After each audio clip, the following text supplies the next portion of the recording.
We all go to universities to acquire education and skills to be able to look after ourselves. For some, the skills include committing crime.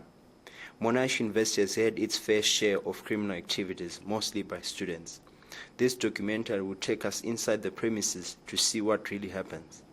We are going to learn about the types of crimes students commit, possible causes, and possible solutions. Our crew managed to get an interview with the head of security and had this to say. There's a lot of dacha smoking that I counted this morning. There's a package that I got. Students in the parking area. There's a case of liquor. Students going to classes drunk that I took off the liquor now. I think in terms of counseling, it might have been gender violence. People coming illegally on campus through our students. They pass their students' cards while they're in class. They give them access, and I've got about 200 cards that students never come claim because they know it's in my possession, and then they go to student services for a new card, but student services direct them back to me. Students handing out their cards to a visitor, and it's quite serious, even if it's a common one.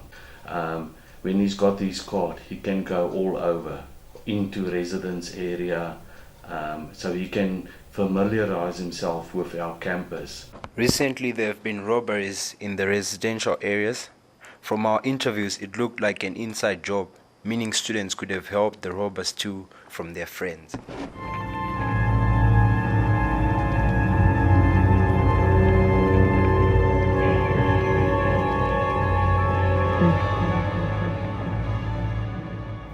Five men broke into campus. We're not exactly sure how, but we all assumed that they had inside help. And then they broke into, I think it was Res 3 over there. And they knew exactly what they were going for. And they went into the room, and I'm not sure if they actually had guns, but it was suggested or implied later that they did. And they just told the girls to give them all of their things. I believe a few days later, we were robbed again. Different. I think it was on Res 4 though that this one occurred. But security saw the people, or saw the people jumping over the fence, and then there was a student with them who said, "Are you going to do anything about it?" And they said, "Oh, it's too dark to go after them." Some of the causes are obviously maybe alcohol, or just guys beating up on their girlfriends, that kind of thing. It's involved with financials, that they maybe owe money and they have to get quick money onto their hands. Well, some of the measures that we've put in place is we've done programs, preventative programs like open mic, like Ladies' Day, that creates an awareness as to the help that's out there, and also that people of violence have somewhere to go in order to get counseling and psychological help. The measures that we put in a security officer there in Res. We stepped up with more patrols, more visible patrols.